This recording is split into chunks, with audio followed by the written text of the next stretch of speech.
गुरुर्ब्रह्मा गुरुर्विष्णू गुरुर्देवो महेश्वरः गुरुः साक्षात् परब्रह्म तस्मै श्री गुरवे नमः. हरि ओम तत्सत.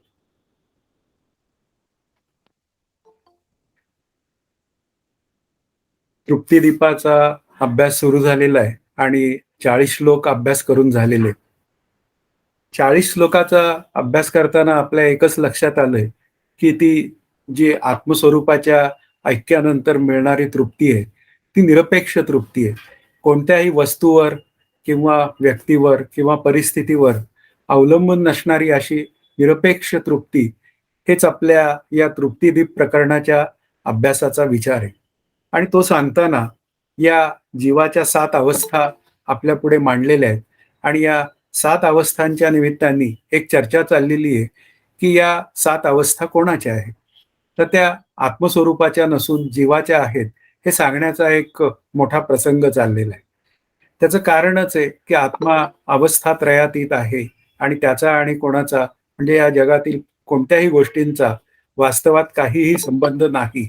हा विचार जर आपल्या लक्षात आला तर या अवस्था जीवाच्या आहेत, आत्मस्वरूपाच्या नाहीत, हा विचार आपल्याला अंतःकरणात पक्का करता येतो. 41 आणि 42 जो श्लोक आहे तो दोन्ही एकत्र श्लोक घेतलेले आहेत आणि त्याच्या पूर्वी इथे एक प्रश्न विचारलेला आहे. विक्षेपानंतरच्या 5 अवस्था जीवाच्या आहेत असे अनुभवाने पटते, पण पहिल्या दोन्हींच्या बाबतीत शंका मात्र कायम राहते. की अज्ञान आणि आवरण या 2 अवस्था आहेत त्याच्या बाबतीत शंका राहते आणि ज्या विक्षेपानंतरच्या ज्या 5 अवस्था आहेत त्यात विक्षेप ही अवस्था सुद्धा धरलेली आहे. म्हणजे विक्षेप, परोक्ष ज्ञान, अपरोक्ष ज्ञान, शोकनाश आणि आनंदावाप्ती म्हणजे निरंकुश तृप्ती या ज्या 5 अवस्था आहेत त्या 5 अवस्थांचा विचार त्या जीवाच्या आहेत हे पटतं. पण पहिल्या 2 ज्या अज्ञान आणि आवरण या 2 अवस्था आहेत त्या मात्र पटत नाहीत. त्या आत्मस्वरूपाच्या आहेत की काय अशी एक शंका मनात येते. तर त्या संदर्भात 41 आणि 42 श्लोक उत्तर देतोय. जर मी संसारी, मी ज्ञानी, मी शोकरहित, मी आनंदी अशा पुढील अवस्था जीवाच्या आहेत, ब्रह्माच्या नाहीत, तर मी अज्ञ, माझ्या दृष्टीने ब्रह्माचे अस्तित्व व ज्ञान कळत नाही अशा पहिल्या 2 अवस्थाही जीवाच्या आहेत. आता हे समजावून सांगण्याचा प्रयत्न चाललेला आहे की या ज्या उर्वरित 5 अवस्था आहेत विक्षेपानंतर, विक्षेपासह येणाऱ्या त्या जीवाच्या आहेत, अनुभवाने पटते, पण मी अज्ञ आहे, नंतर मला काही कळत नाही, या अवस्था जीवाच्या आहेत हे मला काही पटत नाही. त्याला खरं प्रतिप्रश्नच करायला पाहिजे या पंचदशीकारांनी, या जीवाच्या नाहीत तर कोणाच्या आहेत. मग तो जर म्हणाला की त्या आत्मस्वरूपाच्या आहेत तर मग आत्मा एकमेव अद्वितीय असताना, ते अवस्थात्रयातीत असताना त्याच्या कशा असतील. कसं असतं की जेव्हा अभ्यास करायची वेळ येते तेव्हा आपल्याला अभ्यास शिकवताना काही कल्पित वाटणे आपल्या पुढे मांडतात. आता उदाहरणार्थ या जीवाच्या 7 अवस्था आहेत या कल्पित रूपाने आपल्यासमोर मांडलेल्या आहेत. पण या पंचदशीकारांना किंवा या शास्त्रकारांना, अद्वैत शास्त्रकारांना आपल्याला आनंद रूपतेकडे घेऊन जायचे आणि आनंद रूपता ही जी काय अवस्था आहे ती जीवाची वाच्यार्थाने असलेली अवस्था आहे, पण कुटस्थ रूप असलेल्या जीवाची ती अवस्था नाहीये. म्हणजे हे प्रतिपादन करायचंय. पण ते प्रतिपादन करताना मध्ये या जीवाला या 4 अवस्थातनं जावं लागतं. म्हणजे परोक्ष ज्ञान, अपरोक्ष ज्ञान, शोकनाश आणि आनंदावाप्ती या 4 अवस्थातनं तो जात जात ज्ञानरूप होतो. त्या आनंदावाप्तीमध्ये निसंदिग्ध त्याला जीव ब्रह्मरूपच आहे अशा पद्धतीने ज्ञान होतं आणि त्या ज्ञानाला नंतर सहजता येते. हा सगळा जो विचार मांडलेला आहे तो कळून घ्यावा लागतो आणि तो कळून घेण्यासाठी मध्ये करावी लागणारी साधना अज्ञान निवृत्तीसाठी या सगळ्या गोष्टी बोलल्या जातात. म्हणून इथे कल्पित बोलणी ती अज्ञान निवृत्तीसाठी करावी लागतात हा विचार आपल्याला पक्का लक्षात आला पाहिजे. अदरवाईज 2 आणि 5 वाटणी जर का या पंचदशीकारांना करायची असती तर ती त्यांनी आधी केली नसती काय. ती त्यांनी आधी करू शकले असते, पण त्यांना माहिती आहे की या अनुभवानी माहिती आहे की या 7ही अवस्था जीवाच्या आहेत, म्हणजे वाच्यार्थाने असलेल्या जीवाच्या आहेत, पण कूटस्थ रूप असलेला जो जीव आहे त्याच्या मात्र अवस्था नाहीत. काही गोष्टी गृहीत असतात, काही गोष्टी संत श्री गुरु आणि पंचदशीकार सांगतात, त्याला काही काळ मी हो म्हटलं तरी माझा फायदा होतो. आणि त्याविषयी जर का रास्त शंका असेल तर ती शंका विचारणं ही अगदी योग्य आहे. आणि या सर्व रास्त शंका या पंचदशीकारांनी ऑलरेडी घेतलेल्या आहे. त्या वेगळी जर का मला शंका येत असेल तर लक्षात ठेवायचं, मी त्या 6व्या तरंगाचा अधिकारी आहे. विषय त्या विचारसागरमध्ये 3 अधिकारी मांडलेले आहेत. एक उत्तम अधिकारी आहे, एक मध्यम आहे आणि एक कनिष्ठ अधिकारी आहे. कनिष्ठ अधिकारी म्हणजे 6व्या तरंगाचा, की त्याला शंका आहेत. पण त्या शंका त्या उत्तम अधिकाऱ्या इतक्या बरोबर नाहीयेत. थोड्याशा त्या विस्तारित आहेत, कारण तिथे बुद्धिप्रामाण्य जास्त आहे.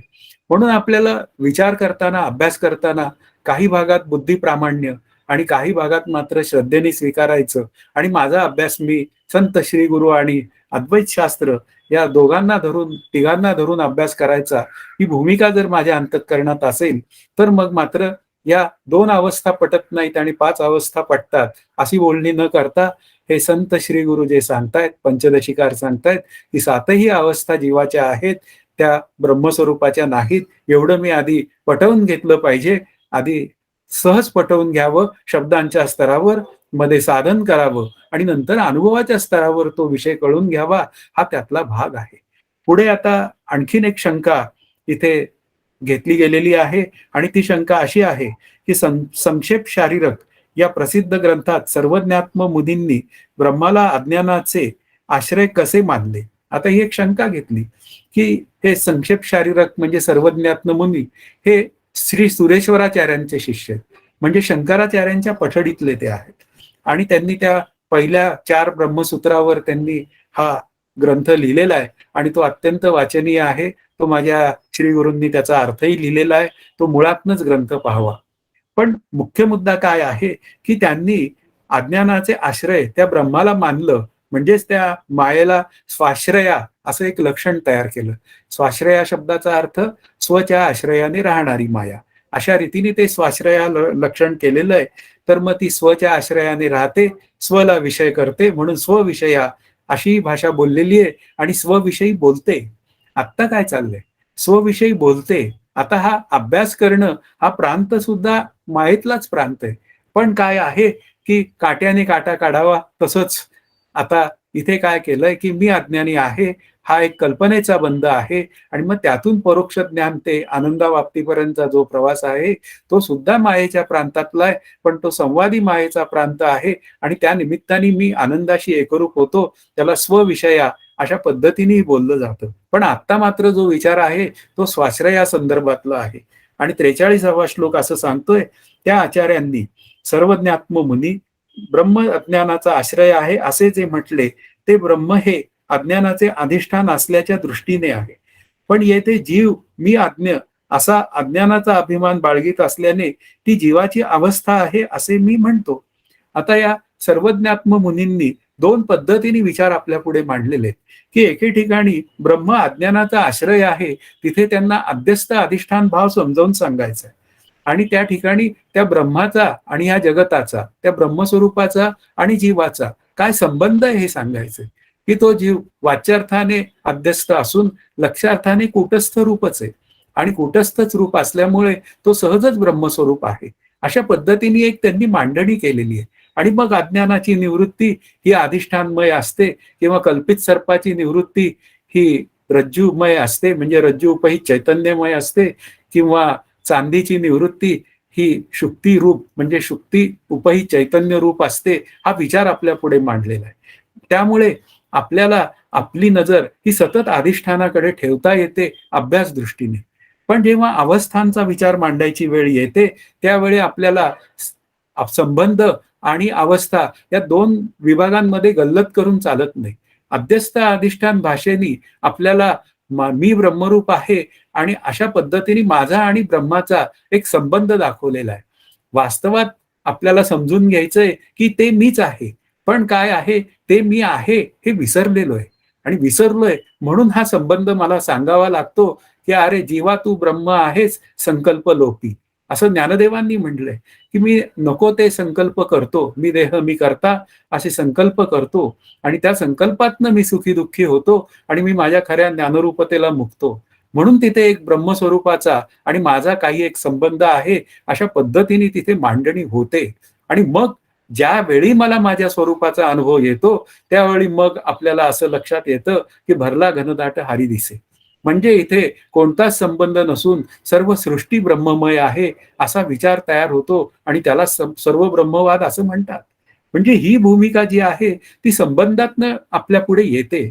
मग या अवस्थांचा जो विचार आहे, तो त्या जीवाच्या 7 अवस्थांशी आहे आणि मग त्या जीवाच्या 7 अवस्थांशी जेव्हा संबंध बोलायची वेळ येते, तेव्हा मात्र तिथे मला सांगितलं जातं, की ब्रह्म कसं आहे? असंग आहे. असंगोऽयं पुरुषः.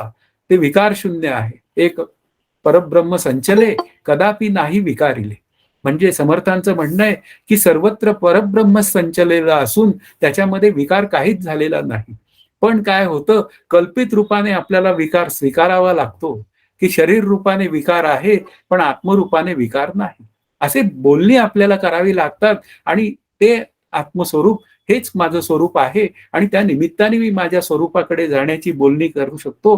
पण त्यासाठी मात्र पुन्हा मी करता, मी भोगता अशी जी काय अज्ञानाची लक्षणं आहेत, ती सगळी लक्षणं मला दूर करावी लागतात.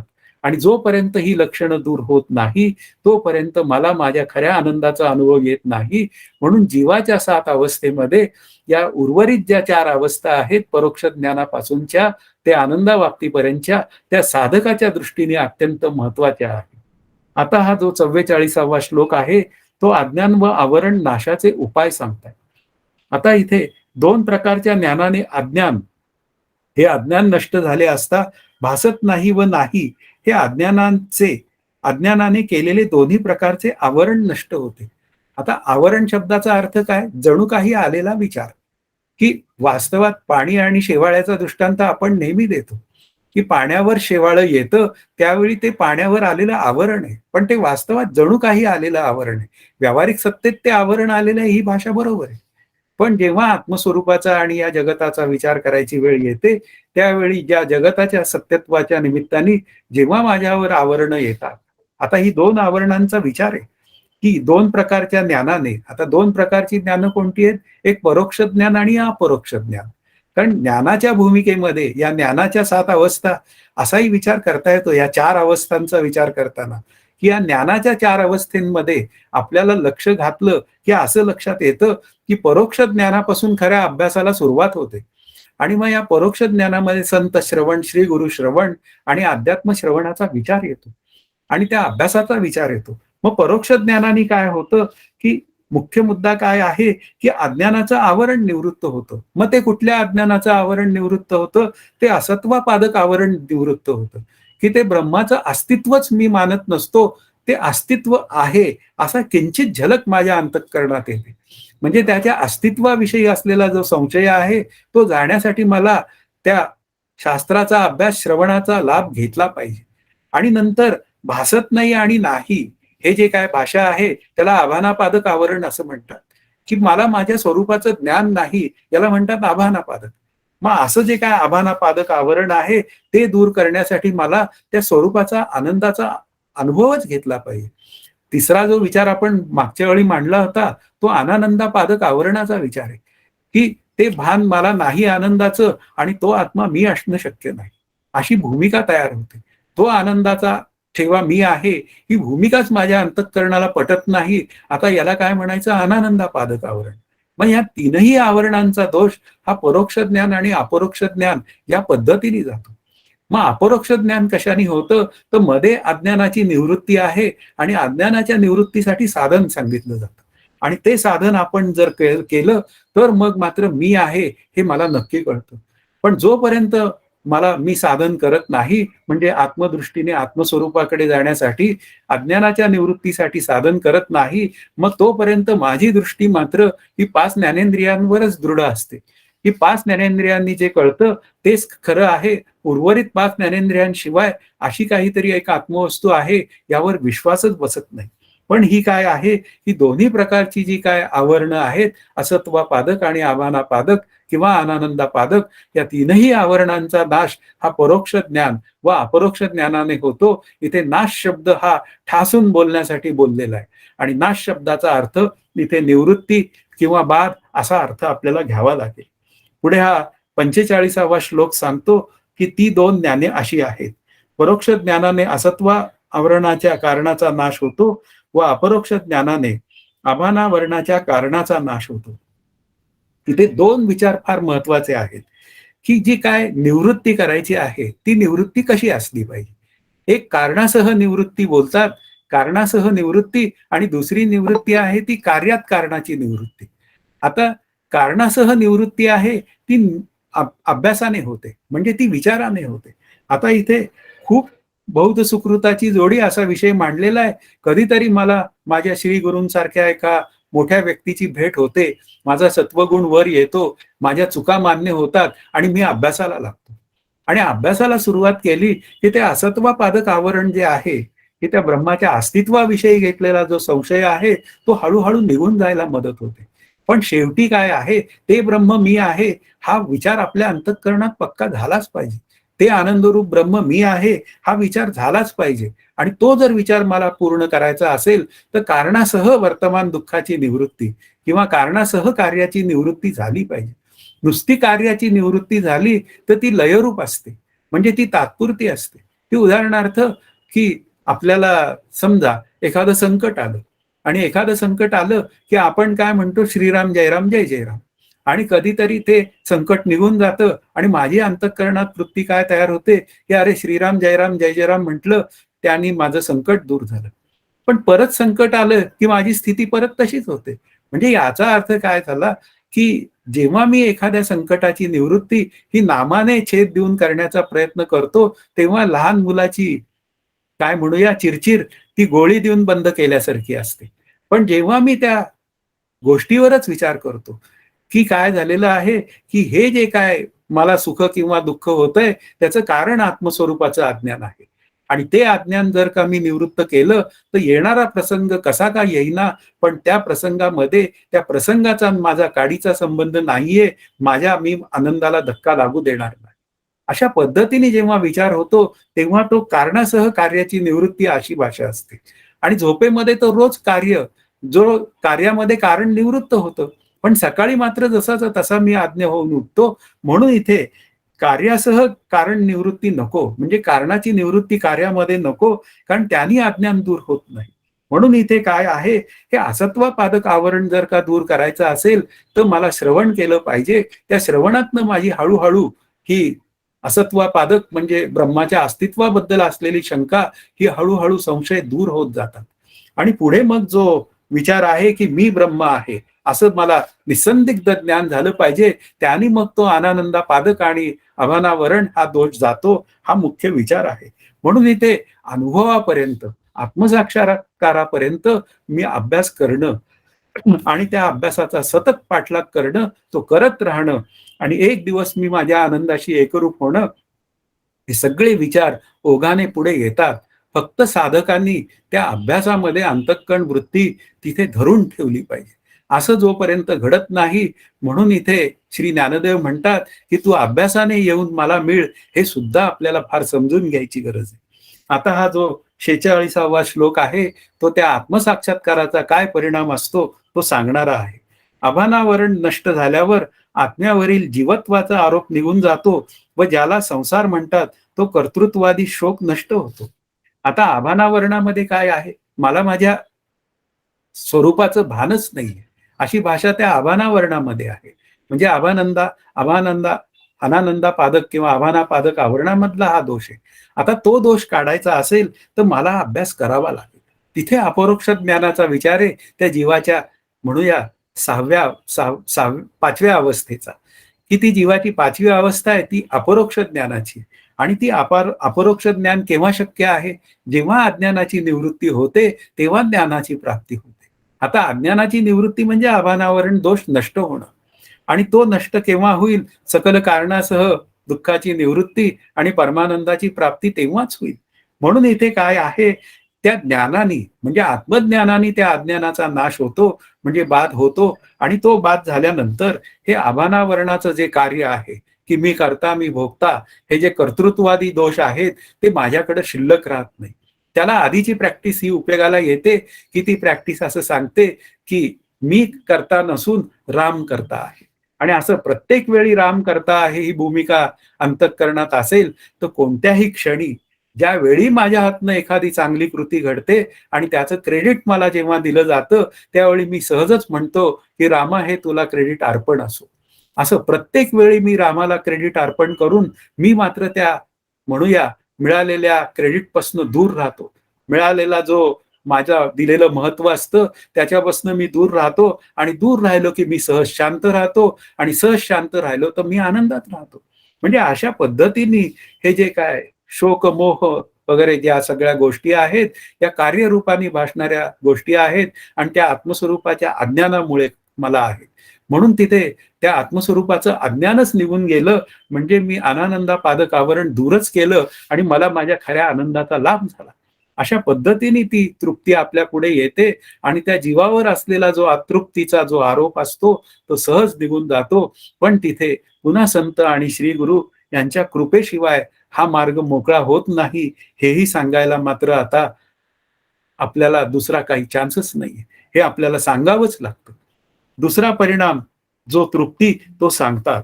आता तो 47व्या श्लोकाचा विचार आहे. सर्व संसाराची निवृत्ती झाल्यावर नित्यमुक्तत्वाचा अनुभव आल्याने व पुन्हा शोक उत्पन्न होत नसल्याने अखंड तृप्ती असते. आता सर्व संसाराची निवृत्ती झाली आणि मग त्या संसाराची निवृत्ती म्हणजे त्या संसारामध्ये मी कर्तेपणाने वावरत असलेल्या कर्तेपणाची निवृत्ती झाली असता मग मी नित्यमुक्त आहे. म्हणजे मला कोणतंही बंधन नसून मी आनंदाचा ठेवा आहे असं मला निसंदिग्ध ज्ञान होतं. त्यालाच अपरोक्षानुभूती असं म्हणतात. आणि त्याच अपरोक्षानुभूतीतनं शोकनाश होतो आणि त्या निरंकुश तृप्तीचा म्हणजे 7व्या त्या अवस्थेचा लाभ आपल्याला होतो. आणि तो लाभ केव्हा होतो? जेव्हा आपला विक्षेप दोष जातो तेव्हा. या विक्षेपाचे 3 भाग इतके ठिकाणी मांडलेले आहेत. मलविक्षेप आणि आवरण दोष. मग आता विक्षेप शब्दाचा अर्थ कार्य आणि शोक असा अर्थ आहे. मग तो शोक गेला पाहिजे. आता शोक कोणाचा आहे? तर शोक देहतादात्म्य किंवा कर्तेपणा, भोगतेपणा किंवा संघभ्रांतीने वावरणाऱ्या जीवाचा विचार आहे. पण जेव्हा अभ्यास करून हा जीव नित्यमुक्त होतो तेव्हा तो कोणत्या पद्धतीने शोक करेल? जो आनंदाशी एकरूप झालेला आहे, माझा आणि या जगताचा काहीच संबंध उरलेला नसून जो उरलेला आहे तो कल्पित संबंध आहे, वास्तवात संबंधच नाहीये, अशा पद्धतीने जो जीवन जगतो त्याच्या दृष्टीने त्याला काय अडचण आहे? मग तो सगळीकडेच ते आनंदाचं ठिकाण पाहतो आणि आनंदच पाहतो आणि मग तिथे कोण्याही जीवाचा न घडो मत्सर ही सहज कृती घडलेली असते. नारायणाचे विश्वी त्याची पूजा करीत जावी. तो सर्वांची पूजा करतो. अशा पद्धतीने त्याची पूजा ही विश्वपूजा ठरते आणि तो खरा आनंदरूप होतो आणि मग तो कशासाठी शोक करीन? कारण त्याच्या दृष्टीने दुसरा नावाची गोष्टच उरत नाही. आपल्याला जेव्हा दुसरा आहे, दुजे जव जव घडे तव तव संसार भय जोडे. पण आत्मस्वरूप जो झालेला आहे तो दुसरा त्याच्या ठिकाणी सिद्धच होत नाही, म्हणून तो सतत नित्यतृप्त राहतो. अशी एक भूमिका आहे. जेव्हा मी अमृतानुभव ग्रंथ विकत घेतला त्यावेळी मी माझ्या श्रीगुरूंना म्हणालो होतो. आज ते वाक्य आठवलं मला. आणि तुम्ही एक वाक्य लिहून द्या मला. त्यावेळी त्यांनी माझ्या त्या ग्रंथावर हेडिंगला वाक्य लिहून दिलं, विश्रांतवान अहम असा अनुभव येण्यासाठी. तर हा विश्रांतवान अहम हा जो संवाद आहे तो वशिष्ठ मुनी आणि रामाचा संवाद आहे. वशिष्ठ मुनींनी भगवंत रामाला विचारलेलं आहे, तुम्ही कसे आहात? आणि त्यांनी उत्तर दिलेलं आहे, विश्रांतवान अहम, मी विश्रांत आहे. आता या विश्रांत शब्दाचा संबंध त्या ब्रह्मस्वरूपाच्या ज्ञानाशी आहे आणि त्याचा संबंध तृप्तीशी आहे. जो विश्रांतवान असतो तोच नित्यतृप्त असतो आणि असा जो नित्यतृप्त आहे तोच नित्यमुक्त असतो. त्यालाच ब्रह्मस्वरूपाशी ऐक्यरूप झालेला अनानंदापादक आवरण गेलेला साधक म्हणजे सिद्ध अशी एक भूमिका मांडली जाते. आणि असा विश्रांतवान अहम होण्यासाठी त्या अमृतानुभव ग्रंथाचा अभ्यास आहे. हा विचार त्यांनी माझ्या पुढे मांडला आणि माझ्या अभ्यासाला एक दिशा त्यामुळे मिळाली. पुढे आता 48वा श्लोक जो आहे तो आता मूळ विचाराधीन श्रुतीचे श्लोक क्रमांक 1 तात्पर्य सांगतात. कारण श्लोक क्रमांक 1 मध्ये त्या नित्य तृप्तीचा विचार केलेला आहे. कारण या प्रकरणाचा विचारच तृप्तीचा विचार आहे की अशी निरंकुश तृप्ती मला प्राप्त व्हावी या दृष्टीने या ग्रंथाची म्हणजे या प्रकरणाची बांधणी आहे. आत्मा येथे शेवटच्या दोन्ही अवस्थाही जीवाच्याच आहेत हे दृढ करण्यासाठी परत एकदा श्रुती प्रमाण दिले आहे. मग आता शेवटच्या 2 अवस्था कोणत्या? तर त्या शोकनाश आणि आनंदाबाबतीत. आता तिथे शोकनाश आहे, अज्ञान आवरण गेलं, म्हणजे असत्वा पादक गेलं, आभाना पादक गेलं आणि पुन्हा अनानंदा पादक आवरण गेलं आणि मग तिथे शोकनाश झालेला आहे. शोक कशामुळे होतो? शोक जगत सत्यत्व, देह सत्यत्व ह्याच्यामुळे होतो. पण ती कारणच निघून गेली.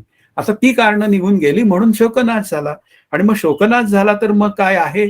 तर मग आनंदाची प्राप्ती आहे. मग तोच आनंद जो अपरोक्ष ज्ञानाच्या ठिकाणी मी आत्मा आहे अशा पद्धतीने झालेला होता, तोच आनंदाबाबतीमध्ये ही सृष्टी ब्रह्ममय आहे. म्हणजे आत्माच ब्रह्मरूप आहे अशा पद्धतीने तो व्यक्त होतो. त्यालाच म्हणतो आपण व्यापक ब्रह्माचा अनुभव येणं. अशा पद्धतीने व्यापक जेव्हा अनुभव येतो म्हणजे त्वम आणि तत्चं ऐक्य जेव्हा होतं, तेव्हा मात्र खऱ्या अर्थाने सहजतेत आनंद झालेला आहे.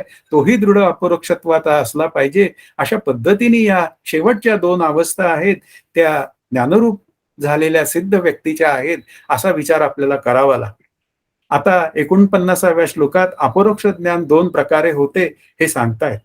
हा शब्दाने या शब्दाने अपरोक्षपणा सांगितला आहे.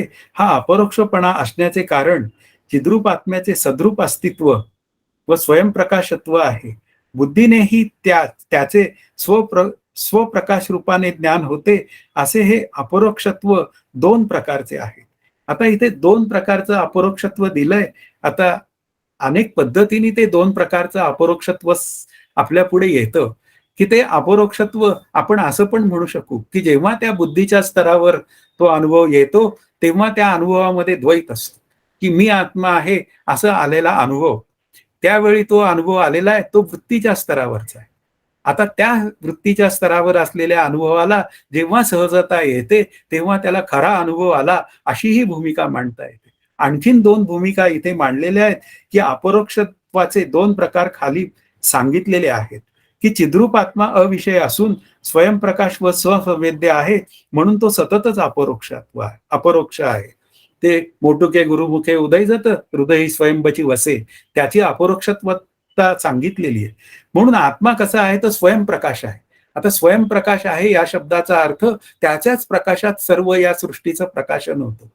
मग त्याच्याच प्रकाशात या सृष्टीचं प्रकाशन होत असेल तर त्यालाच जाणावावे. म्हणजे सृष्टीत जेव्हा जेव्हा मला ज्ञान म्हणजे त्रिपुटीच्या स्वरूपात होतं, तेव्हा तेव्हा मी त्या अस्सल ज्ञानाच्या सत्तेवर हे ज्ञान झालेलं आहे आणि तो आत्मा कसा आहे तर स्वसंवेद्य आहे. तो 5 ज्ञानेंद्रिय आणि 6 प्रमाणांना न कळणारा आहे. अशा पद्धतीने मी जर तो विचार केला तर तो सतत आहे आणि आहे आणि ते माझं स्वरूप आहे म्हणून मी सुद्धा आहे आणि आहे. मग ज्या माझ्या शरीराविषयीच्या ज्या कल्पना आहेत की त्याच्या अस्तित्वावर माझं अस्तित्व अवलंबून आहेत, त्या सगळ्या काढून टाकाव्या लागतात. त्या काढून टाकल्यानंतरच ही आनंदाबाबती ही जी काय शेवटची जीवाची अवस्था आहे ती सिद्ध होते. म्हणून इथे काय आहे, ही जी काय अपरोक्षता आहे 5 ज्ञानेंद्रिय आणि 6 प्रमाणांनी कळत नाही, ती ज्ञानप्रधान विचारातनं येणारी आत्मानात्म विचारातनं येणारी ती अवस्था आहे. अशा पद्धतीने मग त्या वृत्तीरूप अवस्थेला सहजता येते आणि त्या सहजावस्थेमध्ये अभ्यास पूर्ण होतो. तसाच बुद्धीच्या मदतीने आपल्याला लयचिंतनादी म्हणजे ध्यानाचं चिंतन करता येतं, की ध्यानामध्ये स्थूल देह म्हणजे मी नाही, सूक्ष्म देह नाही आणि नाही झोपला तर महाकारण देहात जातो आणि मग तिथे त्याला त्या आनंदाचा फ्रॅक्शन ऑफ सेकंद का अनुभव येतो आणि मग तोही तो अपरोक्ष ज्ञानाचा असतो. अशा पद्धतीने त्या बुद्धीला 2 पद्धतीने ज्ञान होतं. हा त्यातला भाव आहे. पण ज्या वेळी ऍक्च्युअल ज्ञानरूपतेची प्रक्रिया घडते त्यावेळी मात्र ती बुद्धी लोप पावलेली असते म्हणजे शांत झालेली असते. एवढा विचार आपल्याला करावा लागेल. म्हणून बुद्धीनेच नको असलेल्या विचारांचा जो विचार आहे त्याला शांत करायचा आणि मग हवे असलेल्या विचारांचा त्यासाठी वापर करायचा. तोही बुद्धीचा भाग आहे. पण दोन्हीही विचार शांत झाल्यावर मात्र मी त्या शांत अवस्थेमध्ये मी माझा आनंदाचा व्यवहार करायचा. तो आनंदाचा व्यवहार वेगळेपणाने होत नाही, तो एकरूपतेने होतो. पण त्यातून खाली उतरल्यावर मला जो आनंदाचा अनुभव येतो, प्लेझंटनेस येतो, त्या प्लेझंटनेस वृत्तीवरनं आपल्याला सांगता येतं म्हणजे कळून घेता येतं की अरे मी खरंच त्या ज्ञानाला एक गवसणी घालून आलेलो आहे. अशा पद्धतीने तो प्रत्यक्षावगमम हा जो विचार आहे तो गीतेतल्या 9व्या अध्यायातील दुसऱ्या श्लोकाचा आहे. तो मुटके गुरुमुखे उदय जत, हृदयी स्वयंबची वसे. या ओवीचा अर्थ माझे आजे गुरु श्री शंकर महाराज खंदारकरांनी लिहिलेला आहे आणि ती प्रत्यक्ष रूपता जी आहे ती 4-5 प्रकारे त्यांनी अतिशय क्लासिक मांडलेली आहे. ती मुळात तिथे जाऊन पाहावी हा विचार मी आज मांडत आहे. पुढे आता हा 50वा श्लोक सांगतोय, दोन्ही ज्ञानकाळी स्वप्रकाशता एकच आहे. की अपरोक्ष ज्ञानाप्रमाणेच परोक्ष ज्ञानकाळी सुद्धा विषयाची जो अविषय आहे, ज्याचे विषय रूपाने ज्ञान होऊ शकत नाही, म्हणजे ब्रह्माची स्वप्रकाशता सारखीच आहे असा बोध होतो. ब्रह्म अखंड स्वयंप्रकाश आहे, ते वेगळेपणाने कळत नाही, ते एकरूपतेनेच कळते. पण जेव्हा अभ्यास करण्याची वेळ येते तेव्हा त्याचं जे कळणं आहे ना ते परोक्ष रूपतेने आणि अपरोक्ष रूपतेने असं 2 पद्धतीने असतं. आता काही जो पहिला अभ्यास सुरू होतो तो परोक्ष ज्ञानाचाच हेतू आहे. परोक्ष ज्ञान या शब्दाचा अर्थ शब्द ज्ञानाचा आणि शब्द ज्ञानाने आत्मा अप्रमेय आहे हे कळतं. आता तुम्ही म्हणाल शब्द ज्ञानाने आत्मा अप्रमेय आहे हे कसं काय कळतं? की जेव्हा त्या शब्दांनी संत श्री गुरु आपल्याला सांगतात की मी असंग आहे, अशा पद्धतीने बोलतात, मी सद्रूप चिद्रूप आनंदरूप एकमेव अद्वितीय आहे असं बोललं जातं. आणि मग ते जे माझं पूर्व पुण्याई असते, ते पूर्वी केलेलं साधन असतं, त्याच्यामुळे मला हे त्यांचं म्हणणं पटत जातं. आणि असं पटत जात जात हळूहळू मग मी त्या अपरोक्ष ज्ञानाकडे जातो. म्हणजे त्या अपरोक्ष ज्ञानाशी एकरूप होतो आणि मग तो परोक्ष स्तरावर असलेला म्हणजे शब्दांच्या स्तरावर असलेला निर्णय जो आहे तो खऱ्या अर्थाने माझ्या अनुभवाचा विषय होतो. म्हणून इथे हे जे काय ज्ञान आहे हे दोन्ही ज्ञान म्हणजे स्वप्रकाशता त्याच्यामध्ये सारखीच आहे. म्हणजे जेव्हा ती परोक्ष ज्ञानाच्या स्तरावर असते किंवा अपरोक्ष ज्ञानाच्या स्तरावर असते तेव्हा मात्र वृत्तीच्या स्तरावर जोपर्यंत अभ्यास चाललेला आहे तोपर्यंत. कारण परोक्ष ज्ञान जे आहे ते वृत्तीच्या साह्याने केलं जातं हे अगदी बरोबर आहे. पण जेव्हा आपल्याला आनंदाचा ठेवा मी आहे असं वृत्तीच्या स्तरावर येतो, त्या अपरोक्ष ज्ञानाचा वृत्तीच्या स्तरावर आलेला अनुभव तो सुद्धा शांत होतो, तो एक वेगळा भाग आहे. आणि त्यानंतर खऱ्या आनंदाची म्हणजे मी आनंदामध्ये विसावून जातो आणि खऱ्या आनंदाचा ठेवा मी आहे हे कळून जातो. पण इथे काय आहे की आपल्याला जे काय अभ्यासाचा जो विचार आहे की मी मागं केलेला विचार आणि आज मला आलेला अनुभव यांची दोघांची जेव्हा गाठ पडते तेव्हा मात्र काय आहे ती पहिली गाठ असते ती परोक्ष रूपाने असते आणि नंतरची गाठ जी अपरोक्ष रूपाने असते तेव्हा मात्र श्रवण मनन निधिध्यासन हे 3 विचार येतातच. कारण त्या निधिध्यासनाचा विचार त्या अपरोक्ष ज्ञानामध्ये खूप मोठा आहे. कारण त्या निधिध्यासनामध्ये अनात्मकार वृत्तीचा परित्याग, आत्माकार वृत्तीचा स्वीकार आणि त्याला आलेली सहजता अशा 3 गोष्टींचा विचार या विचारसागर ग्रंथामध्ये फार सुंदर मांडलेला आहे. की समाधी अवस्थेचा विचार जेव्हा करायची वेळ येते त्यावेळी मात्र त्या निधिध्यासनतेमध्ये मी वेगळेपणाने उरतच नाही. असा मी सहजच आनंदरूप आहे अशी एक भूमिका आत तयार होते आणि त्या भूमिकेतनं बाधितानुवृत्तीने कर्म केली जातात. तो विषय मागे आता काही श्लोकांमध्ये आलेला आहे, तोही कळून घ्यावा. अशा पद्धतीने जीवन जगलं जातं. म्हणून इथे परोक्षता किंवा अपरोक्षता यावेळी आपल्याला जो आत्मा अविषय आहे तोच आपल्याला काही काळ तो विषय आहे अशा पद्धतीने अभ्यास करून घ्यावा लागतो. कल्पित रूपाने तो आपल्याला विषय आहे म्हणजे आत्मा अप्रमेय आहे ही अगदी भूमिका आहे. पण काय आहे तो जोपर्यंत अप्रमेय आहे हे मला अनुभवाच्या स्तरावर कळत नाही तो मात्र अप्रमेय असून सुद्धा तो मला शब्दांच्या स्तरावर जणू काही प्रमेय करावा लागतो. तो माझ्या जाणण्याचा विषय आहे असं मला आतमध्ये चिंतन करावं लागतं आणि एक दिवस चिंतन करता करता तो जाणणारा आणि तो आत्मा आणि मी जाणणारा या 2 भूमिका तिथे शांत होऊन जातात. मी जाणणारा ही भूमिका त्या आत्मस्वरूपामध्ये विलीन होऊन जाते आणि खऱ्या अर्थाने मी आनंदाचा ठेवा होऊन जातो. इथपर्यंतचा जो विचार आहे तो परोक्ष ज्ञान आणि अपरोक्ष ज्ञान या भूमिकेतनं मांडलाय. आता 51वा श्लोक जो आहे तो काय सांगतोय, आत्म्याहून वेगळे नसणारे ब्रह्म हा ज्या ज्ञानाचा विषय आहे त्याला परोक्षत्व कसे? आता उत्तर त्याचं दिलंय की मी ब्रह्म आहे असा प्रत्यक्ष अनुभव न घेता ब्रह्म आहे असे जे केवळ बोलले जाते ते परोक्ष ज्ञान होय. ते ज्ञान भ्रमरूप नाही, कारण त्याचा बाध होतो असे कोणी सांगत नाही, असे कोणी म्हणत नाही. लक्षात घ्या की त्या परोक्ष ज्ञानाचा विचार आहे की काय आहे, ते ब्रह्म मी आहे, असा तो परोक्ष ज्ञानाचा विचार आहे, म्हणजे शब्दांच्या स्तरावर असलेला विचार आहे. पण जेव्हा मी ज्ञानरूप होतो तेव्हा मात्र ते ब्रह्म मी आहे हे बाधित होत नाही. बाधित होत नाही या शब्दाचा अर्थ ते माझ्या ज्ञानरूपतेपर्यंत घेऊन जातं. आणि घेऊन गेल्यानंतर सुद्धा मग मी जेव्हा खऱ्या अर्थाने सहजावस्थेत ज्ञानरूप होतो त्यावेळी सुद्धा माझा जो होणारा निर्णय आहे तो दृढ अपरोक्ष आणि अपरिवर्तनीय असतो. अशा पद्धतीने त्या ज्ञानाचा बाध होत नाही. आपल्याला समजावून काय सांगायचंय की मी ब्रह्म आहे या ज्ञानाचा बाध होत नाही. आता ही ब्रह्मरूप झाल्यानंतरची भाषा आहे. आनंदाच्या अनुभवातनं आलेले हे उद्गार आहेत. आनंद होण्यापूर्वी साधकावस्थेमध्ये जे विचार असतात तिथे मात्र काय असतं की परोक्ष ज्ञान आणि अपरोक्ष ज्ञान हे दोन वेगळे विषय असतात. पण जेव्हा मी आत्मा आहे असा जो विचार आहे तो वृत्ती ज्ञान आणि मग त्यातून पलीकडे जाणारा तो आनंदाचा विचार आहे सहजावस्थेतला, तिथपर्यंतचा प्रवास मात्र पूर्ण होतो. आणि मग पूर्ण झाल्यानंतर मी आत्मा आहे हे ज्ञान कधी चुकतच नाही. चुकतच नाही या शब्दाचा अर्थ ते ज्ञान कधी बाधित होतच नाही.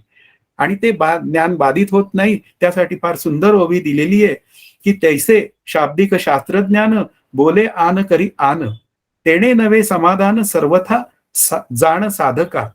की शास्त्रांनी आपण जर का शास्त्रामध्ये शब्दांनी सांगितलेलं आहे तर ते मी स्वीकारलं, पण स्वीकारलं तरी काय आहे, बोले आन करी आन, बोलतो एक आणि करतो एक, असं जर का माझं वागणं असेल तर मला माझं खऱ्या आनंदाचं ज्ञान होणार नाही. पण मी बोलतो पण तेच आणि वागण्याचाही प्रयत्न तसा आहे, साधनही तसंच करत असेल तर मग काय आहे, मला समाधान आहे. पण बोलतो एक आणि वागतो एक असं जर असेल, तेणे नवे समाधान सर्वथा जाण साधका. अशा आपल्याला अभ्यासाच्या जेव्हा क्रिया करायची वेळ येते, म्हणजे अनुक्रमे मला साधन करायची वेळ येते, श्रवण मनन निधिध्यासन आणि तत्वम पदार्थ शोधन, असं जर मी साधन आधी अभ्यास केला आणि त्याप्रमाणे ते साधन केलं तर मी माझ्या खऱ्या ज्ञानरूपतेकडे जातो. आणि मग इथे आपण पक्क म्हणू शकतो की मी ब्रह्म आहे हा जो मला आलेला अनुभव आहे हा मात्र दृढच आहे, तो काही केला जाणारा नाही, हे नक्की त्याच्या अनुभवाचा विषय. असं इथपर्यंतचा जो विचार आहे तो आपल्याला समजून घ्यावा लागतो. पुढे 52वा श्लोक असं म्हणतोय, ब्रह्म नाही असे म्हणता येत नाही, कारण ब्रह्म नाही असे तर वेदांत शास्त्र प्रमाण असते तर ते नाही ठरले असते. प्रबल प्रमाण मला दिसत नाही म्हणून त्याचा बाध होत नाही. मग ब्रह्म नाही असं श्रुतीमध्ये एकही प्रमाण नाही. बर संतांचं काही प्रमाण आहे काय, श्रीगुरूंचं काही प्रमाण आहे काय, तर त्यांचंही प्रमाण नाहीये. तेही सांगतायत की ब्रह्म सततच आहे आहे आहे आणि आहे, ब्रह्म असतची असे. असं जर का संतांचं सगळं सांगणं आहे, त्यांनी अनुभव घेऊन जर ते मला सांगत असतील तर मग त्या सत्य ब्रह्मवृत्तीचा बाध होणं कसं शक्य आहे. म्हणजे आनंदाचा अनुभव आल्यानंतर ती जर वृत्ती कधी काळी त्याच्या अंतःकरणात उगवत असेल तर त्यांनी त्याला काही फरक पडण्याचं कारण नाही, त्या वृत्तीचा बाध होणं शक्यच नाही. कारण जी गोष्ट मुळातच नाही ती गोष्ट उरतच नाही. जगत नावाची जी गोष्ट आहे ती मुळातच नाहीये. आहे तसंच सतासत विलक्षण अनिर्वचनीय आहे, ती बाध योग्य आहे म्हणूनच तिचा बाध होतो. ती जर का सत्य असती तर ती बाधितच नसती झाली. आणि ज्या अर्थी बाधित होते त्या अर्थी जग नावाची गोष्ट सत्य नाही. मग ते सत्य नाही तर सत्य काय आहे, तर मी आत्मा आहे, मी ब्रह्म आहे, हे ज्ञान सत्य आहे आणि ते ज्ञान मात्र बाधित होत नाही. हा विचार आपल्याला लक्षात ठेवावा लागेल. अदरवाईज अनवस्था प्रसंग आला असता. सारखं सारखं ज्ञान करून घ्यावं लागलं असतं दर जन्मात आणि सारखं सारखं ते ज्ञान लोप पावलं असतं. पण ज्या अर्थी तसं होत नाही त्या अर्थी मी आत्मा आहे, मी ब्रह्म आहे ही वृत्ती सतत सहजच राहते. हा त्यातला मुख्य भाव आहे. परोक्ष ज्ञान झाल्यावर ज्ञानाचा विषय जे ब्रह्म त्याचा अनुभव येत नसल्याने ते ज्ञान भ्रामक म्हटले तर. आता त्यासाठी मात्र हा 53वा श्लोक असं सांगतोय, हा स्वर्ग असे स्वर्गाविषयी सांगता येत नसल्याने स्वर्गाच्या अस्तित्वाविषयीचा निश्चय भ्रमरूप आहे असे मानले तर स्वर्ग आहे असा सामान्य उल्लेखही भ्रमरूप ठरेल. त्यासाठी स्वर्गाचं उदाहरण दिलं की वेद सुद्धा स्वर्ग सांगतात आणि सुद्धा अर्जुन, नहुष राजा वगैरे यांनी स्वर्गात गेल्याचा अनुभव आहे. आणि असं असल्यामुळे तिथे स्वर्गाचा विचार जो आहे तो होय म्हणून लोक स्वीकारतात. आपल्या संतांनी स्वर्ग हा नाकारलाय हा भाग वेगळा आहे, पण त्यांनी नाकारण्याचं कारण वेगळं आहे. कारण मला स्वर्गात जायचं नाही, मला जीवनमुक्त व्हायचंय आणि मला जीवनमुक्त व्हायचंय म्हणून संत स्वर्ग नाकारतात. हा तेवढाच नाकारण्याचा विषय आहे. संतांना स्वर्ग वास्तवात नाकारायचा नाहीये. वास्तवात नाकारायचा नाहीये या शब्दाचा अर्थ त्यांना त्या वेदांनी मांडलेल्या विचारांबद्दल त्यांना आक्षेप घ्यायचा नाहीये. पण एक आहे, स्वर्गात जाण्याची वृत्ती जर माझ्या अंतःकरणात असेल तर ती वृत्ती मला जीवनमुक्त होऊन देणार नाही, म्हणून संत स्वर्ग नाकारतात. विवेक सिंधू का तर फायनली असं जाऊन म्हणतात की हा स्वर्ग कोणी बघितला. अशा पद्धतीने ते स्वर्ग भूमिका नाकारतात. पण मात्र काय आहे, आपल्याला या वेदांनी सांगितलंय म्हणून आपण जर स्वीकारत असेल तर मग वेद सुद्धा ती ब्रह्मवृत्ती ही सहजच राहते, तिचा बाध होत नाही, हे सुद्धा स्वीकारायला आपल्याला काय हरकत आहे. हा भाव या श्लोकाचा विचार आहे. 54वा श्लोक असं म्हणतोय की ज्याचे अपरोक्ष ज्ञान होऊ शकते त्याचे परोक्ष ज्ञान झाले तर ते भ्रमरूप नसते. प्रत्यक्ष ज्ञान होणाऱ्या पदार्थाचे परोक्ष ज्ञान भ्रम नाही, कारण ब्रह्म परोक्ष आहे असा अनुभव कधीच येणार नाही. हे ब्रह्म असा त्याचा अनुभव येत नसल्याने त्याचे परोक्ष ज्ञानच शक्य आहे. म्हणून इथे परोक्ष ज्ञान होणाऱ्या पदार्थांचे परोक्ष ज्ञान भ्रम नाही. कारण एखाद्या वस्तूचं मला ज्ञान होतं तेव्हा त्या ज्ञात्याला झालेलं ज्ञान ते आपण भ्रमरूप आहे कसं म्हणूया. व्यावहारिक सत्तेत ते ज्ञान सत्यच आहे. पण जेव्हा ब्रह्मस्वरूपाचा विचार करायची वेळ येते तेव्हा मात्र ब्रह्म परोक्ष आहे असे कधीच म्हणता येणार नाही. मग आता ब्रह्माचा जेव्हा विचार करायची वेळ येते त्यावेळी परोक्ष ज्ञान आणि अपरोक्ष ज्ञान अशा दोन पद्धतीने विचार करावा लागतो. परोक्ष ज्ञानाचा जो विचार आहे ना तो भ्रम दूर करण्यासाठी आपल्याला उपयोगात आणता येतो. कारण काय आहे की ते ब्रह्म एकमेव अद्वितीय असताना त्याचा अनुभव आणून देणारं एकही साधन नाही. पण मात्र अज्ञानाची निवृत्ती होऊन मला ज्ञानरूपतेचा अनुभव येऊ शकतो. म्हणून परोक्ष ज्ञानामुळे अज्ञानाची निवृत्ती होऊन मला अपरोक्ष ज्ञान होतं. हा विचार काहीसा फार महत्वाचा आहे. म्हणून इथे माझ्या अंतःकरणात असलेली ही जी 3 आवरणं आहेत, असत्वापादक, अभानंदापादक, अनानंदापादक, या 3ही आवरणांचा नाश हा परोक्ष ज्ञान व अपरोक्ष ज्ञानानेच होतो. म्हणून परोक्ष ज्ञानाचा विचार हा मी ब्रह्म आहे या वृत्तीचा विचार करायला लावणारा विचार आहे. आणि तो विचार परोपरीने समजून सांगितला जातो आणि त्याचंच जास्तीत जास्त स्पष्टीकरण असतं. आणि त्याच स्पष्टीकरणातनं मी खऱ्या आनंदाशी एकरूप होतो हा मुख्य विचार आपल्याला कळला पाहिजे. म्हणूनच इथे काय आहे, हा जो विचार आहे तो संत श्री गुरु आणि अनुभव घेतलेले संत आहेत, ते प्रामाणिक लोक आहेत, ते सांगतात की या वृत्तीचा सतत विचार करा, या वृत्तीला धरून राहा आणि हळूहळू मी ब्रह्म आहे ही वृत्ती लोप पावते आणि खऱ्या आनंदाचा मला अनुभव येऊ शकतो. पुढे आता 55वा श्लोक आहे, तो ब्रह्माचे काल्पनिक भाग करता येतात. तर ते असे सांगतात, काही भागाचे ज्ञान होत नसल्यामुळे जर परोक्ष ज्ञान भ्रमरूप मानले तर घटाचे ज्ञान भ्रमरूप होईल. पण जी वस्तू दूर सारावयाची त्या उपाधीला भाग असल्याने भागरहित ब्रह्माचे सुद्धा भाग पडतात अशी कल्पना करता येते. आता या परोक्ष ज्ञानातनं आपल्याला अज्ञानाच्या निवृत्तीसाठी अभ्यासच करायचा आहे.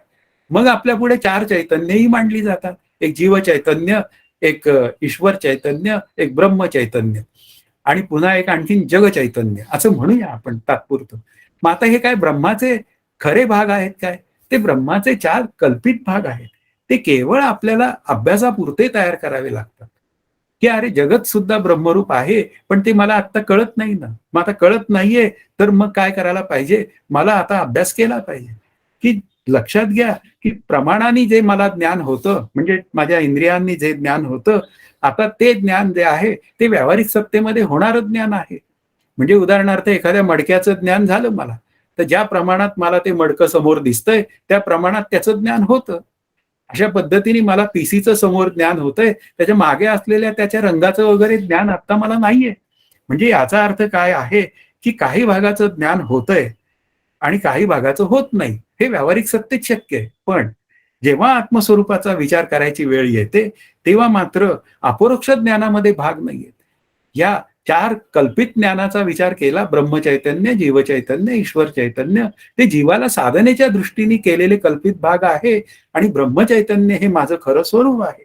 मग ह्या ज्या उपाधी आहेत व्यावृत्त होण्यासाठी, या सगळ्या ब्रह्मस्वरूपाच्या उपाधी आहेत. जीव, जगत, ईश्वर, ब्रह्म अशा या चैतन्याच्या उपाधी आहेत आणि एक चैतन्य मला कळालं की या चारही उपाधी दूर सारल्या जातात. म्हणून या उपाधी दूर करण्यासाठी आपल्याला काही कल्पनेने भाग पाडावे लागतात आणि मग कल्पनेने भाग पाडून आपण अभ्यास करू शकतो. तसंच व्यष्टी अज्ञान, समष्टी अज्ञान असे विचार मांडले आणि मग व्यष्टी अज्ञान दूर करण्यासाठी मी कुटस्थ आहे असा अनुभव घ्यावा लागतो आणि समष्टी अज्ञानामध्ये कुटस्थ रूप मीच ब्रह्मरूप आहे अशी भूमिका तयार करावी लागते. अशा पद्धतीने व्यष्टी आणि समष्टी या दोनही उपाधींचा बाद केला असता मी खऱ्या अर्थाने मी ब्रह्मरूप आहे हे मला कळून जातं. हे विचार मला सहज पटतात. आता हा जो 56वा श्लोक आहे तो व्यावर्त भाग सांगतात. परोक्ष ज्ञानाने अज्ञानाच्या असत्व भागाची निवृत्ती होते व अपरोक्ष ज्ञानाने अभान हा भाग निघून जातो. पुन्हा तोच विचार पुन्हा आलेला आहे की असत्वापादक म्हणजे पुन्हा अज्ञानाचं, मला त्या ब्रह्माचं अस्तित्वच मान्य नाही आणि दुसरं अभान, ते ब्रह्म मी असणं शक्य नाही, ते आनंदरूप ब्रह्म मी असणं शक्य नाही. अशा पद्धतीने अनानंदापादक या तीनही आवरणांचा विचार परोक्ष ज्ञान आणि अनुक्रमे अपरोक्ष ज्ञानाने जातो. पण तो का जातो तर त्याचं उत्तर आहे बुद्धी कल्पित ठरल्याशिवाय हे जात नाही. कारण ईश्वर हा सहजच ज्ञानरूप आहे, ब्रह्म ज्ञानरूप आहे, म्हणजे केवळ ज्ञानरूप आहे. ईश्वर उपाधी त्याच्या स्वाधीन असल्यामुळे ज्ञानरूप आहे. आता मला ज्ञानरूप होण्यासाठी उपाधी दूर करावी लागते. आता बुद्धी नावाची उपाधी बाधित झाली असता मी ज्ञानरूप आहे असा अनुभव मला येतो. आता तो कोणाला येतो? तो पुन्हा जीवालाच येतो, म्हणजे बुद्धी विशिष्ट चैतन्याला येतो आणि त्या ज्ञानाला सहजता येते. म्हणून इथे परोक्ष ज्ञान आणि अपरोक्ष ज्ञान हे विचार आपल्या दृष्टीने अत्यंत महत्वाचे आहे. आता वरील सर्व विचाराला आधार देण्यासाठी पुन्हा पूर्वीचा दृष्टांत हा 57व्या श्लोकाचा विचार आहे. ज्याप्रमाणे 10वा आहे, या परोक्ष ज्ञानात कोणताही भ्रम नाही असे कळते, त्याप्रमाणे ब्रह्म आहे याही ज्ञानात भ्रम नाही, कारण अज्ञानाचे आवरण दोन्ही ठिकाणी तेच आहे. आता 10वा मी नाही व ब्रह्म नाही ही दोन्ही काय आहे? अज्ञानाची आवरण आहे. पोहून आले आणि 10वा बुडाला अशी झालेली आहे भूमिका. पण आला आप्त आणि आप्ताने काय सांगितलं की बाबा रे 10 जण जिवंत आहेत. म्हणजे इथे काय आहे? इथे सज्जन माणसाची इथे भूमिका मांडलेली आहे. त्यालाच आप्त वाक्य असं म्हणतात. आप्ताची भूमिका आहे आणि ती आप्ताची भूमिका जी आहे तो आप्त मला आधी परोक्ष ज्ञानावर म्हणजे शब्द ज्ञानाच्या स्तरावर समजावून सांगतो आणि नंतर म्हणतो तूच 10वा आहेस. अशा पद्धतीने मी 10वा आहे असं मला निसंदिग्ध ज्ञान होतं. म्हणून परोक्ष ज्ञानाची एवढीच कक्षा, त्याची मर्यादा आहे की कोण 10वा आहे हे फक्त सांगण्याची मर्यादा आहे. पुढे परोक्ष ज्ञानातून अपरोक्ष ज्ञान कसे होते हा 58व्या श्लोकाचा विचार आहे. ज्याप्रमाणे तू 10वा आहेस या वाक्याने 10वा पुरुष जणू व्यक्त करून सांगितला जातो, त्याप्रमाणे आत्माच ब्रह्म आहे या परिपूर्ण विचाराने साक्षात्कार होतो. सरळ सरळ या अर्थ की तू 10वा आहेस असं झालं की मग तो 9 मोजून पाहतो आणि म्हणतो मी 10वा आहे. तसंच या अध्यात्मशास्त्राच्या अभ्यासातनं तो अभ्यास करत जातो, श्रवण मनन निधिध्यासनापर्यंत जातो आणि अनुक्रमे तेव्हा त्याला आत्मसाक्षात्कार होतो. तेव्हा तो म्हणतो की मीच आत्मा आहे. अशा पद्धतीने जेव्हा मी आत्मा आहे असं ज्ञान होतं, तेव्हा मात्र तो खऱ्या अर्थाने निसंदिग्ध आत्मरूप झालेला असतो. इथे ओवी सांगितली आहे, जेणे भ्रांतीपासून हिरतले मग गुरुवाक्ये मन धुतले, मग आत्मस्वरूपी घातले रोवनीय. क्रम सांगितलाय की भ्रांतींचा निराश, मग गुरुवाक्याचं महत्वाचं चिंतन, म्हणजे गुरुवाक्याने मन धुतलेलं असलं पाहिजे, म्हणजे गुरुवाक्य उपदेशाशिवाय ज्ञानरूपता नाही. मग त्या आत्मस्वरूपामध्ये ते मन घट्ट राहतं. हा विचार इथे भूमिकेत आपल्या मांडलेला आहे आणि तो विचार आपल्याला कळून घ्यावा लागेल. हा साधनेचा क्रमच श्री ज्ञानदेवांच्या ओवीमध्ये आपल्या पुढे येतो. आजच्या अभ्यासातला 59वा श्लोक असं सांगतो, हे ज्ञान पुढील प्रकारे होते. 10वा कोण असा प्रश्न विचारल्यावर तूच 10वा असे उत्तर मिळाल्यानंतर जेव्हा स्वतःला सहज मोजले तेव्हा त्याला मीच 10वा असे जणू पुन्हा ज्ञान झाले.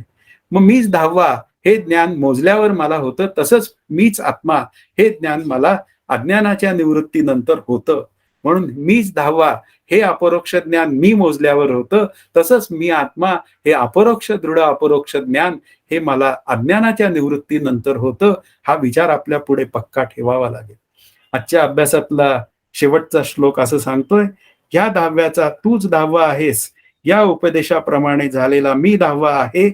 हा बुद्धीवरील संस्कार पुसला जात नाही. मोजावयास सुरुवात करताना मोजण्याच्या मध्यावर 5 किंवा मोजून झाल्यावर मी 10वा आहे की नाही असा संशय त्याला उरत नाही. म्हणजे त्यांनी मोजून पाहिले 5 काय आणखीन तो 9 पर्यंत गेला असं समजूया, आणि नंतर मी 10वा आहे असं निसंदिग्ध ज्ञान झालं तर मग ते ज्ञान त्याचं जात नाही. तसंच आप्तानी मला सांगितलं. कोण आप्त माझा? माझे श्री गुरु आप्त. त्यांनी मला सांगितलं तूच 10वा आहेस, म्हणजे तूच आत्मा आहेस. अशा पद्धतीने जेव्हा आपल्याला सांगतात सोहम आत्मा स्वानंद घन, हे अजन्मा तूची जाण, किंवा हे सद्गुरूचे वचन सदृढ धरावे असा भाग आहे. म्हणून सोहम आत्मा, तो आत्मा मी आहे असं जे सद्गुरूचं वचन आहे ते जर का सदृढ धरलं आणि त्याप्रमाणे जीवन जगलं, म्हणजे अभ्यास केला, तर मला मी आनंदाचा ठेवा आहे असं मला निसंदिग्ध ज्ञान होतं. तिथे कोणतीही असंभावना शिल्लक राहत नाही. असं निसंदिग्ध जे ज्ञान आहे तेच निरंकुश तृप्तीचं कारण आहे. हा या विवेक म्हणजे या तृप्ती प्रकरणाचा, तृप्तीदीप प्रकरणाचा खरा अर्थ आहे. आणि अशी निरंकुश तृप्ती मला लाभावी यासाठी हे 300 श्लोक खर्ची पडलेले आहेत. आणि हे जर 300 श्लोक मला कळाले तर याच्या मागची आणि याच्या पुढची जी काय प्रकरणं आहेत ती मला सहज आणि सुलभतेने कळू शकतात. म्हणून हे जे काय तृप्तीदीप प्रकरण आहे हे मला डिटेल्स आणि अत्यंत निष्ठेने अभ्यासपूर्वक समजून घेतलं पाहिजे, त्याप्रमाणे जीवन जगलं पाहिजे, हा विचार करावा लागेल. तर आज इथे आपण थांबूया. जय जय रघुवीर समर्थ. हरि ओम तत्सत. श्री पांडुरंगाय नमः. सर नमस्कार. हा नमस्कार. 53वा जो श्लोक आहे त्यामध्ये सांगितलं की हा स्वर्ग असे स्वर्गाविषयी सांगता येत नाही असं पण म्हणाला की त्याच्यामध्ये असं तुम्ही सांगितलं की राजा नहुष स्वर्गाचा राजा अशी कथा आहे आणि अर्जुनी स्वर्गात जाऊन झाल्याचा उल्लेख आहे. तर वेदांनी परंतु स्वर्ग आहे असे सांगितलेलं आहे. तर तुकाराम महाराजांचा मला किताब अभंग सांगावासा वाटतं की त्यांनी म्हटलेलं आहे की आम्हाला गर्भवास पुन्हा पुन्हा हे करावं आणि आम्हाला पुन्हा पुन्हा देहप्राप्ती व्हावी का, तर हे सगळं आत्मज्ञान लोकांना द्यावं याच्यासाठी. हाच अर्थ इथं अभिप्रेत आहे का असं मला विचारायचं. नाही नाही नाही का? नाही. इथे स्वर्गाचा विचार का कशासाठी सांगितला की शब्दांनी जर का स्वर्गाच्या स्वर्ग सांगितला जातो आणि हा स्वर्ग हा प्रत्यक्षात कोणी पाहिलेला नाहीये. हो बरोबर आहे. मग त्या शब्दांच्या स्तरावर मी त्याच्यावर विश्वास ठेवतो वेदांनी सांगितलं म्हणून. तर मग मी त्यांनी वेद सांगितलेलं असलेलं आत्मज्ञान जे आहे त्याच्यावर मी विश्वास का न ठेवावा, हा त्यातला भाग आहे. अशा दृष्टीने तो विचार आहे. ओके. तो जो तुकाराम महाराजांचा अभंग आहे तो वेगळ्या कारणासाठी आहे. ओके. म्हणजे मला पुन्हा पुन्हा जन्म मिळावा आणि मी हे संत सेवा करावी, तो वेगळाच आहे. झाल्यावर त्यांचं बोलणं आहे. आत्मरूप झाल्यावर त्यांचं बोलणं आहे. अच्छा. हा, आत्मरूप न झालेल्यांनी बोलायचं नाही, म्हणजे मी नाही बोलायचं अशा अर्थात. आत्मरूप झाल्यावर बोलावं हरकत नाही, कारण त्याला गर्भवास मिळणारच नाही. हो बरोबर. पण मला नक्कीच मिळणार आहे जर मी मुक्त झालो नाही तर, हा त्यातला बरोबर. आणि 54व्या श्लोकात एक असं आहे की वेदांताचे परोक्ष ज्ञान मी ब्रह्म आहे असे परोपरीने समजावून सांगते. तसा अनुभव घेतलेल्या हजारो प्राणी व्यक्ती होऊन गेल्याने व आज असल्याने ते ज्ञान अपरोक्षने होणे शक्य आहे हे कळते. म्हणून अपरोक्ष ज्ञान भ्रम नाही. म्हणून परोक्ष ज्ञान भ्रम नाही. परोक्ष ज्ञान भ्रम नाही. म्हणजे ब्रह्मस्वरूपाविषयी जे ज्ञान आहे निसंदिग्ध ज्ञान, म्हणजे ते ब्रह्म मी आहे हे ज्ञान बाधित होत नाही. बाकी उरलेली मी देह, मी करता, मी भोगता ही ज्ञान निघून जातात. याचा अर्थ त्याचा विचार केला असता ती होणारी ज्ञान जी आहे मी करता भोगता ही ज्ञान निघून जातात. त्या अर्थी ती ज्ञान वास्तवात नाहीत. पण मात्र तोपर्यंत हे जग आहे तोपर्यंत मी ब्रह्म आहे हे ज्ञान मात्र टिकून राहतं. हा त्यातला हे परोपरीने समजावून सांगितलेलं आहे असं म्हटलेलं आहे ना. तर संत सुद्धा आता उदाहरणार्थ रामदास स्वामींनी सुद्धा प्रत्येक समाज, बरेच समाज त्यांचे एकेका विषयावर ते आहेत, विमळ ब्रह्म निरूपण वगैरे असे की तोच विषय त्यांनी सारखा मनावर बिंबवण्याचा विषय प्रयत्न केलेला जीव आहे. आणि ब्रह्म यांचा ऐक्य. हा, विषय ठसवण्याचा एकच, प्रयत्न. फक्त ते वेगवेगळ्या प्रकारे समजावून सांगण्याचा प्रयत्न, एवढाच हा, भाग. असं आहे ते. अच्छा, सांगायचं एकच, ओके. हा हा हा, अविद्येची निवृत्ती आणि परमानंदाची प्राप्ती, ती प्राप्ती. एवढंच सांगायचं. हो, बाकी काही बोलायचं. हो त्याशिवायची बोलणी आहेत ना, ती सगळी पोकळ बोलणी आहेत, काही हो, अर्थ नसतो. बरोबर. ती सोडूनच द्यायची असतं. असं. बरोबर, समजलं सर. धन्यवाद. ओके.